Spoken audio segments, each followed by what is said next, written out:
Assalamualaikum warahmatullahi wabarakatuh. Kembali hari ini kita belajar bahasa Arab.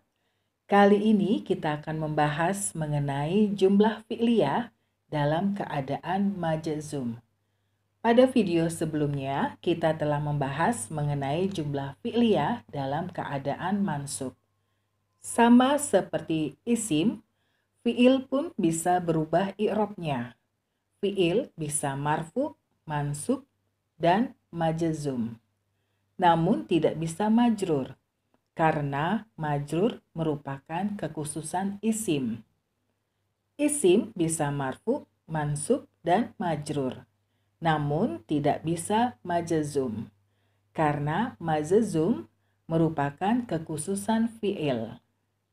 Perlu dicatat bahwa fi'il madi dan fi'il amr itu mabni.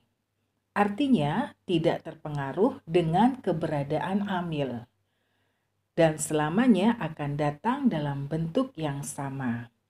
Sedangkan fi'il mudhari itu mu'rab, kecuali fi'il mudhari domir hunna dan antuna.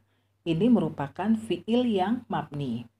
Artinya tidak terpengaruh oleh faktor huruf nasab maupun huruf jazm. Fi'il mudhari bisa menjadi majzum apabila bertemu dengan amil jazm. Di antara amil jazm adalah yang pertama lam, artinya tidak. Kita perhatikan contoh kalimat yang berwarna biru di sebelahnya. Kita baca kalimatnya, adhabu ilas suqi, yang artinya saya akan pergi ke pasar. Kalau kita perhatikan pada kalimat ini, kata adhabu ini merupakan fi'il mudhari pada domir ana, lalu kata ila ini merupakan huruf jar, dan kata as-suqi ini merupakan isim majrur. Kalau kita perhatikan kalimat ini belum dimasuki oleh amil jazm. Selanjutnya kita perhatikan kalimat di bawahnya. Kita baca kalimatnya, lam adhab ilas suqi, yang artinya saya tidak pergi ke pasar. Pada kalimat ini sudah dimasuki oleh amil jazm, sehingga fi'il mudhari yang dimasuki oleh amil jazm lam ini menjadi sukun pada harokat terakhirnya. Yang semula kita perhatikan pada contoh sebelumnya, ketika kalimat tersebut fi'il mudhari'nya belum dimasuki oleh amil jazm, maka keadaannya marfu. Lalu ketika sudah dimasuki oleh amil jazm, maka fi'il mudhari'nya keadaan akhirnya itu menjadi sukun. Karena harokat asal untuk keadaan majzum ini adalah sukun. Walaupun nanti ada fi'il mudhari, keadaan akhirnya belum tentu sukun ketika dimasuki oleh amil jazm. Ini akan kita bahas pada materi selanjutnya. Selanjutnya kita perhatikan untuk amil jazm yang kedua, yaitu lamma, yang artinya belum. Kita perhatikan contoh kalimat berikut ini. Nah, di sini contoh kalimatnya sudah dimasuki oleh amil jazm. Kita baca kalimatnya, lamma arsil al-wajibati. Nah, di sini antara fi'il mudhari ada pertemuan dua sukun dengan maf'ul bihnya. Maka bisa dibaca sambung sebagai berikut. Lamma arsilil wajibati. Yang artinya saya belum mengirim tugas. Nah, di sini kalau kita perhatikan ketika kalimat ini dimasuki oleh amil jazm, maka di sini fi'il mudhari'nya yang semula keadaan akhirnya adalah marfu. Nah, di sini menjadi sukun karena sudah dimasuki oleh amil jazm. Semoga contoh ini bisa dipahami. Selanjutnya, amil jazm yang ketiga adalah alam, artinya tidakkah. Kita perhatikan contoh kalimat di sebelahnya. Nah, di sini kalimatnya sudah dimasuki oleh amil jazm. Kita baca kalimatnya. Alam ta'lam annan nahwa sahlun. Yang artinya, tidakkah kamu tahu bahwa nahwu itu mudah? Nah, di sini kalau kita perhatikan, fi'il mudhari'nya diakhiri oleh harokat sukun karena sudah dimasuki oleh amil jazm. Selanjutnya untuk amil jazm yang keempat adalah alamma. Kita perhatikan contoh kalimatnya. Alamma yadhhab Zaidun. Yang artinya, belumkah Zaid pergi? Nah, kita perhatikan juga di sini fi'il mudhari'nya sudah dimasuki oleh amil jazm, sehingga fi'il mudhari yang semula keadaannya marfu ini menjadi keadaannya jazm dengan harokat sukun. Selanjutnya, amil jazm yang kelima adalah lamul amr, yaitu lam untuk perintah, yaitu huruf lam yang masuk ke fi'il mudhari. Kita perhatikan contoh kalimatnya. Ini diambil dari surat At-Tolak ayat 7. Kita baca kalimatnya. Liyunfik zu sa'atim min sa'atihi. Yang artinya, hendaklah orang yang mampu memberi nafkah menurut kemampuannya. Nah, di sini huruf lam yang masuk kepada fi'il mudhari yang semula fi'il mudhari tersebut keadaannya marfu, maka ketika dimasuki oleh lamul amr atau huruf lam untuk perintah, maka di sini keadaannya menjadi majzum dengan harokat sukun. Nah, di sini huruf lam ini pada kalimat ini diartikan hendaklah. Selanjutnya amil jazm yang keenam yaitu la finnahi. Nah, di sini la untuk larangan. Kita perhatikan contohnya. La taktub, yang artinya jangan menulis. Lalu la tajlis, yang artinya jangan duduk. Nah, di sini huruf la yang masuk kepada fi'il mudhari ini artinya jangan. Nah, di sini fi'il mudhari yang dimasuki oleh huruf la fin nahyi, yaitu la untuk larangan yang semula keadaannya marfu, maka di sini keadaannya menjadi majzum dengan harokat sukun. Selanjutnya adalah amil jazm yang ketujuh, di mana amil-amil ini digunakan untuk kalimat jawab syarat. Kita perhatikan amil apa saja untuk membentuk kalimat jawab syarat. Yang pertama ada in, artinya jika. Selanjutnya ma, artinya apa. Lalu man, artinya siapa. Mahma, artinya apapun. Ifma, artinya kalau. Ayu, artinya yang mana. Mata, artinya kapan. Ayyana, artinya kapan. Aina, artinya di mana. Anna, artinya bagaimana. Haitsuma, artinya dimanapun. Kaifama, artinya bagaimanapun. Ini merupakan kelompok huruf jazm yang menjazmkan dua fi'il mudhari sekaligus, dikarenakan bentuk kalimatnya adalah kalimat bersyarat, di mana ada syarat dan jawab syarat. Jadi kalau pada amil jazm yang sebelumnya itu hanya menjazmkan fi'il mudhari satu saja. Sedangkan pada amil jazm yang ketujuh ini merupakan kelompok huruf jazm yang sekaligus menjazmkan dua fi'il mudhari. Kita perhatikan contoh dari kalimat jawab syarat. Kita perhatikan contoh kalimat yang pertama yang di sebelah kanan. Kita baca kalimatnya. In tashab adhab, yang artinya jika kamu pergi saya pergi. Nah, kita perhatikan di sini amil jazm in ini menjazmkan dua fiil mudhari. Yang semula keadaan dua fiil mudhari ini marfu, maka dengan dimasuki amil jazm in, keadaan keduanya menjadi jazm dengan harokat sukun.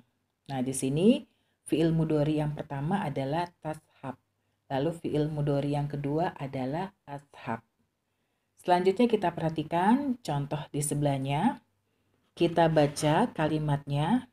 Man ya'mal su'an yujza bihi. Yang artinya, siapa yang melakukan keburukan akan dibalas dengannya. Nah, di sini kalau kita perhatikan amil jazm man ini menjazmkan dua fiil mudhari, yaitu ya'mal dan yujza. Nah, di sini keadaannya keduanya majzum. Pada fiil mudhari yang pertama, yaitu ya'mal, yang semula keadaannya marfu.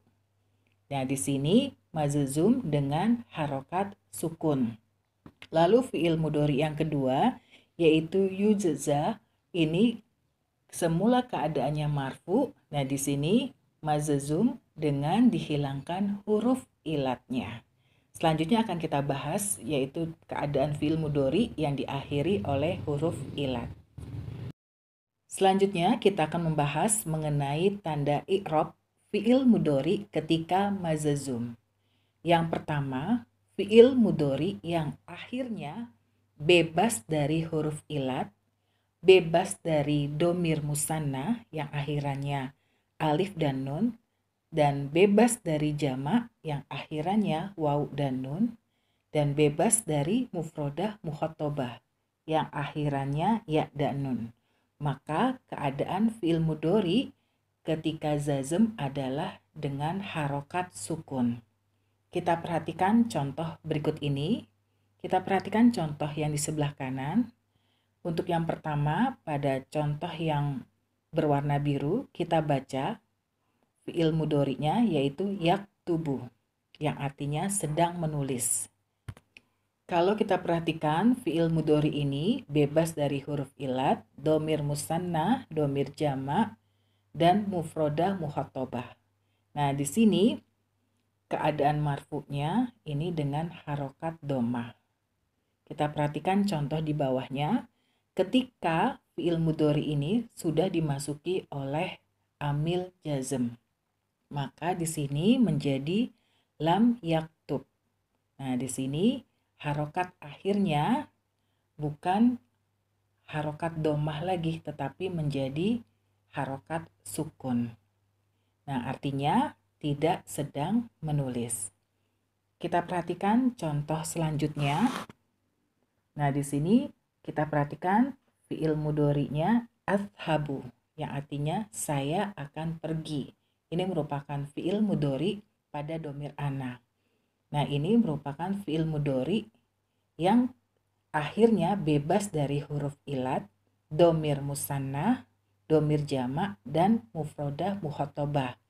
Sehingga ketika fi'il mudhari ini dimasuki oleh amil jazm, maka menjadi lam ashab, yang artinya saya tidak akan pergi. Maka di sini keadaan fi'il mudhari yang semula marfu dengan harokat dhammah, maka ketika dimasuki oleh amil jazm, maka menjadi keadaan akhirnya dengan sukun. Semoga ini bisa dipahami.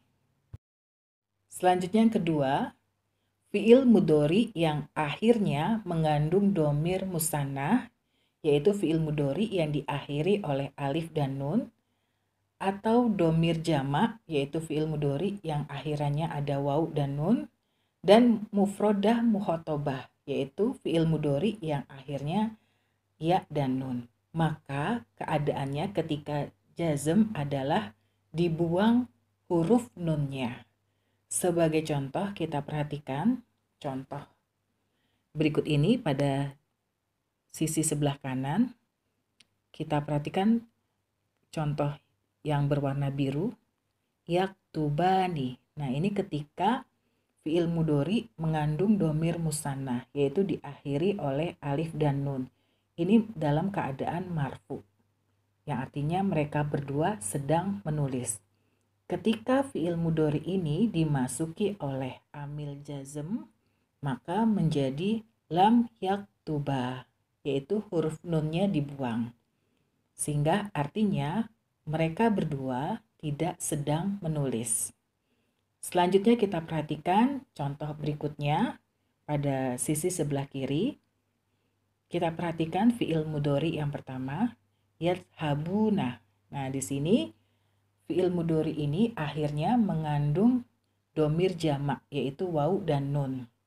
Nah, di sini keadaannya dalam keadaan marfu, yang artinya mereka akan pergi. Ketika fiil mudhari ini dimasuki oleh amil jazm, maka di sini huruf nunnya dibuang, maka menjadi lam yadhabu. Nah, di sini huruf nunnya dibuang, kita tambah alif.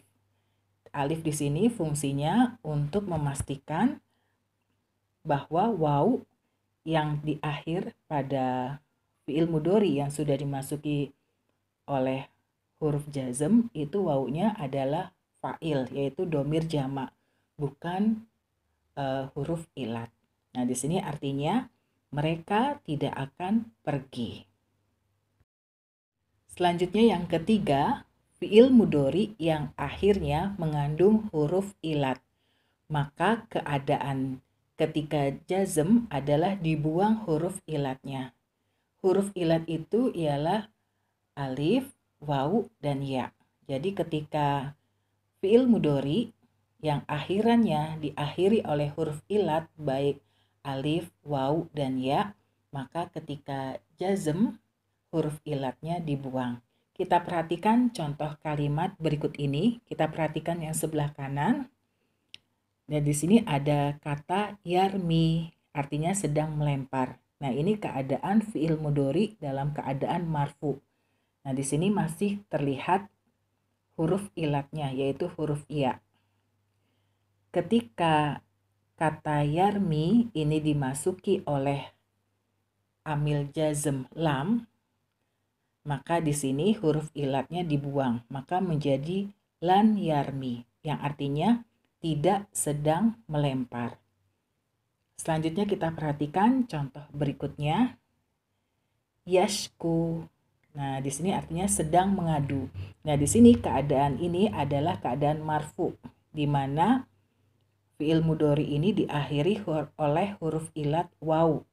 Maka ketika fiil mudhari ini dimasuki oleh amil jazm, yaitu lam, maka di sini huruf ilatnya dibuang, maka menjadi lam yashku, yang artinya tidak sedang mengadu. Selanjutnya catatan tambahan, fiil mudhari dhamir hunna dan antuna merupakan fiil yang mabni. Artinya tidak terpengaruh oleh faktor apapun, baik huruf nasab maupun huruf jazm. Sebagai contoh kita perhatikan contoh berikut ini. Yaktubna, artinya mereka sedang menulis. Ini merupakan fiil mudhari pada dhamir hunna. Lalu ketika fiil mudhari ini dimasuki oleh amil jazm, maka dia akan tetap tidak ada perubahan. Maka menjadi lam yaktubna. Hanya saja artinya yang berbeda. Yang semula artinya mereka sedang menulis, ketika dimasuki oleh amil jazm lam, maka artinya mereka tidak sedang menulis. Demikian materi kita mengenai jumlah fi'liyah dalam keadaan majzum. Semoga materi ini bisa dipahami dan semoga materi ini bermanfaat. Assalamualaikum warahmatullahi wabarakatuh.